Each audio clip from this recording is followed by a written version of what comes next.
Quand on achète un nouveau PC, on est en général très pressé de l'utiliser et de télécharger direct les applis qu'on utilise quotidiennement pour commencer à bosser ou s'amuser un peu en fonction de ce que vous voulez faire avec votre PC. Et une fois que c'est fait, on n'utilise pas forcément son PC au max de ses capacités. Il y a pourtant des choses à faire pour pouvoir avoir la meilleure expérience possible avec votre PC. Alors ça prend un peu de temps à faire au début, mais surtout ça va vous en faire gagner du temps par la suite. Donc voici une liste de 10 choses à faire avec votre nouveau PC et en l'occurrence avec votre nouvelle Surface. Pour information, ici je vais utiliser ma Surface Pro en 12 pouces, donc c'est un Copilot Plus PC et les 3 derniers conseils que je vais vous donner dans cette vidéo ne sont valables que si vous avez un Copilot Plus PC également. Bon, pour commencer, on va paramétrer Windows Hello. Dès la première connexion à votre compte Microsoft, si vous avez un PC compatible Windows Hello ainsi que des périphériques compatibles avec la reconnaissance biométrique, donc ça peut être une caméra compatible avec la reconnaissance faciale ou un lecteur d'empreintes digitales par exemple, je vous conseille vivement de paramétrer soit une empreinte digitale donc, soit encore mieux votre visage pour déverrouiller déjà très simplement le PC, simplement en regardant la caméra. Ça permet une bonne sécurisation de votre PC et accessoirement vous n'avez pas de risque d'oublier le mot de passe, puisque c'est vous le mot de passe. Évidemment, dans tous les cas, c'est doublé par un code PIN au cas où vous voudriez laisser quelqu'un de confiance déverrouiller votre PC pour vous. En plus de ça, c'est rapide, la détection de votre visage ou de votre doigt, encore une fois, se fait quasiment instantanément, mais ça vous permet également, grâce au chiffrement des données sur votre appareil Windows 11, de déverrouiller les clés d'accès pour les éventuelles connexions sensibles, pour des achats en ligne, pourquoi pas, ou pour ouvrir l'application retrouvée sur Copilot Plus PC. Bref, c'est simple, efficace, rapide et surtout sécurisé. Que demande le peuple? Mise à jour. Votre PC n'est peut-être pas sorti hier. C'est possible qu'il soit sorti il y a 6 mois, par exemple. Voire 1 an. Sauf que depuis qu'il est sorti, il y a eu des mises à jour Windows. Mais votre PC, lui, il est resté tout seul dans sa boîte, avec personne pour le mettre à jour. Alors, dès le premier paramétrage, une fois que vous êtes connecté au Wi-Fi et que vous êtes connecté à votre compte Microsoft, n'hésitez pas à faire le raccourci touche Windows plus I, d'aller dans Windows Update et de faire des mises à jour. Laissez-le télécharger tranquillement, installez tout ça. Une fois que c'est fait, on redémarre le PC et on revérifie. Parce que c'est possible que d'autres mises à jour apparaissent uniquement une fois que les premières mises à jour sont faites. Bref. N'hésitez pas non plus à aller faire les différentes mises à jour dans le store de Microsoft pour vos applications. Ouvrez le Microsoft Store, allez dans Téléchargement, puis rechercher des mises à jour. Voilà, on patiente un petit peu. Pour ma part, toutes les mises à jour ont été faites, mais si vous voyez qu'il y en a à faire, n'hésitez pas à les faire. Ça aidera vos applications à fonctionner encore mieux. Oui, je sais, vous avez envie d'utiliser votre PC, mais patience, ça va venir. Et croyez-moi, ces mises à jour, déjà, elles sont nécessaires pour mettre à jour les systèmes de sécurité, donc c'est quand même important, et les dernières fonctionnalités disponibles également sur votre PC. Mais il peut arriver que certains problèmes avec le Bluetooth, par exemple, ou avec le tactile, puisque là, en l'occurrence, encore une fois, c'est une Surface, eh bien, il peut arriver que certains de ces problèmes soient simplement réglables grâce à une mise à jour de Windows. Donc même si ce n'est pas votre nouveau PC, n'hésitez pas à aller checker vos mises à jour de temps en temps avant de faire appel à votre service informatique.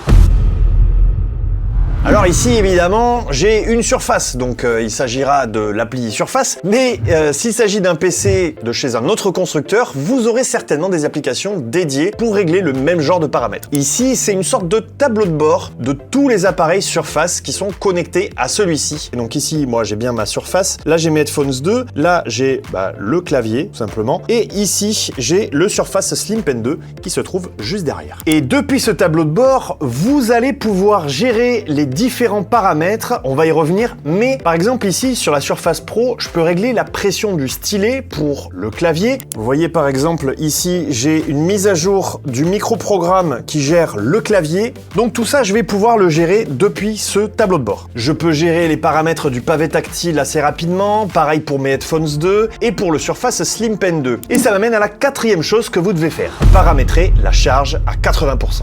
Ici, c'est pas une obligation, ça va surtout dépendre de la manière dont vous utilisez votre PC, mais sachez que la batterie lithium-ion tiendra plus longtemps si elle fonctionne entre 80% et 20% de sa charge. Donc, quand vous arrivez aux alentours de 20%, mettez votre appareil à charger, mais si vous avez besoin de la mettre à charger pendant la nuit, on est d'accord que vous n'allez pas mettre un réveil pour la débrancher quand elle arrive à environ 80%. Alors ici, dans l'application Surface, vous allez pouvoir ouvrir le menu batterie et recharge et vous avez le choix entre 3 modes. Le mode adaptatif, limité à 80% et charge à 100%. Bon, inutile de vous dire que le mode charge à 100%, ça va être utile à l'occasion si vous prévoyez de travailler toute une journée sans avoir accès à une prise de courant par exemple. Le mode 80%, ça c'est plutôt si vous êtes habitué à travailler à votre bureau avec votre laptop branché en permanence. Et enfin ici, chez Surface, on a le mode adaptatif qui va adapter les performances de la batterie en fonction de ce qui est demandé à votre PC. Et comme c'est indiqué là, ça va tout simplement optimiser l'autonomie et préserver sa durée de vie.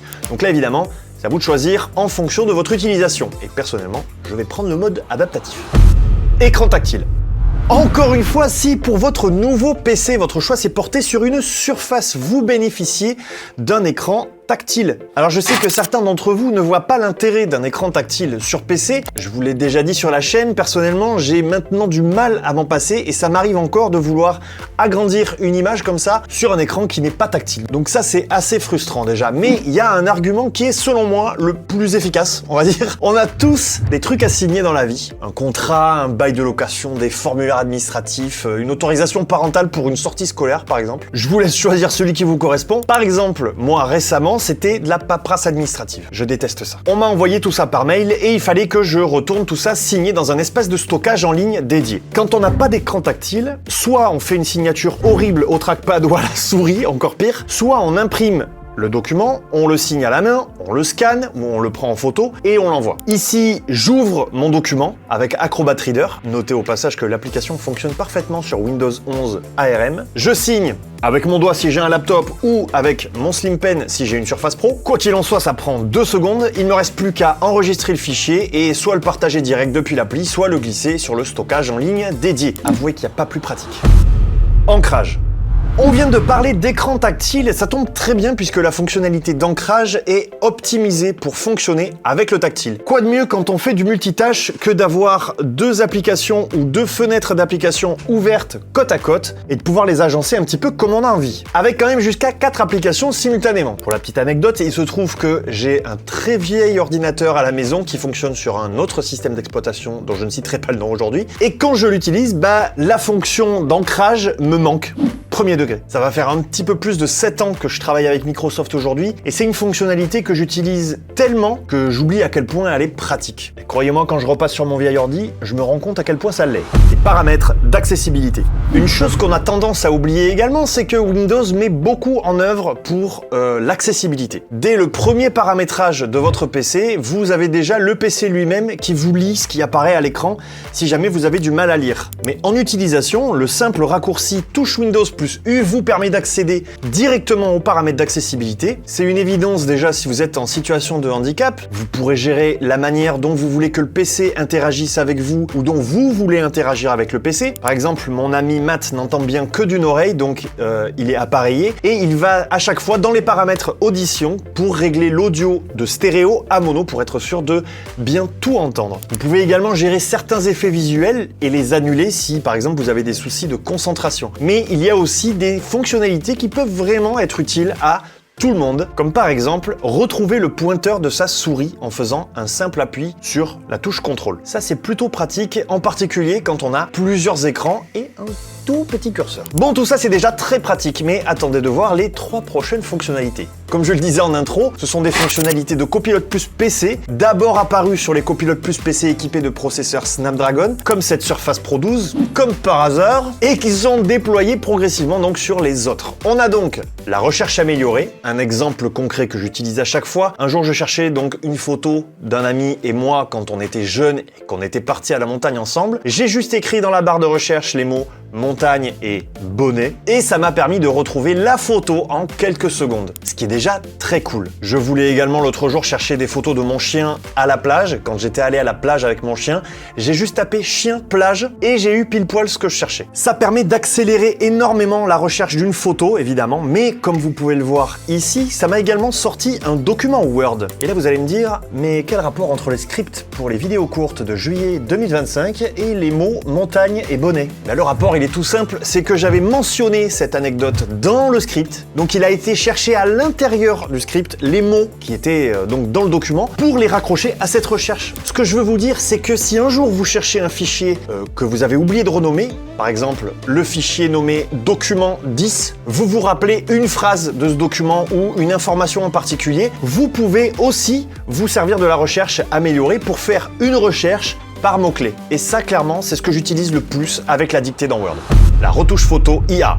Une fois que vous avez retrouvé la photo en question, s'il s'agissait d'une photo, vous allez pouvoir la retoucher directement dans l'appli photo de Windows. Ouvrez-la, cliquez sur modifier et d'ici, vous allez pouvoir évidemment la recadrer, ajuster les contrastes, les couleurs, etc. Ça, c'est la base. Vous allez pouvoir ajouter des filtres, annoter des choses encore plus simples avec un écran tactile, encore une fois. Mais grâce à votre Copilot Plus PC, vous allez pouvoir faire un effacement génératif. C'est-à-dire que, mettons sur une photo, vous avez un touriste qui gâche la photo de la plage. Bon, pas de violence, on va juste imaginer un poteau électrique qui gâche la vue. Vous allez pouvoir l'enlever hyper simplement. En quelques clics, vous allez pouvoir enlever l'arrière-plan éventuellement pour une meilleure intégration de la photo dans une création visuelle, pourquoi pas. Vous allez pouvoir retoucher l'image dans un style particulier grâce à l'IA. Si vous voulez une photo de profil dans le style un petit peu peinture à l'eau, vous trouverez quoi faire. Vous allez pouvoir utiliser la super résolution également pour augmenter la résolution de l'image grâce à l'intelligence artificielle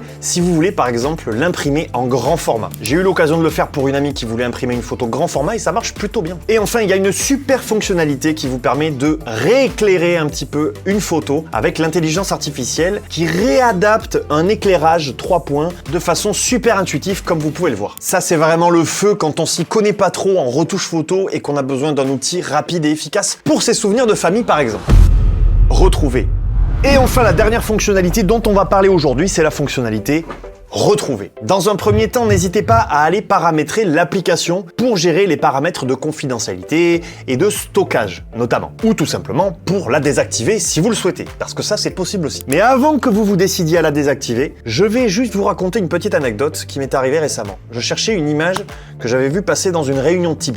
Ça arrive. Malheureusement, impossible de mettre la main sur la présentation qui avait été faite ce jour-là, parce qu'elle n'avait pas été mise à disposition, et j'avais pas été assez rapide pour faire une capture d'écran. Donc, j'ouvre l'application Retrouver, je vais dans la chronologie, je sais que c'était la veille entre 18h et 19h puisque c'était l'heure de la réunion Teams quoi, et il ne me restait plus qu'à faire défiler le curseur pour retrouver l'image. Maintenant, admettons que je me souvienne pas exactement de la date ni de l'heure, mais je me souviens vaguement que sur l'image il y avait un chat et une ampoule. Alors me demandez pas pourquoi. Mais j'ai juste à taper chat et ampoule, et ça me prend littéralement 10 secondes. En plus, je peux interagir avec l'image, la copier et l'intégrer dans mon nouveau PowerPoint, pourquoi pas. Maintenant que vous savez ça, libre à vous de l'utiliser ou pas, il y en a qui n'en ont pas du tout l'utilité, et ça, on le comprend très bien. Bon, on a ratissé large, mais j'espère que ces quelques conseils et ces quelques exemples vous auront plu, vous auront intéressé. Quant à moi, je vous dis à très vite dans une prochaine vidéo. Prenez soin de vous, prenez soin de votre PC. Ciao!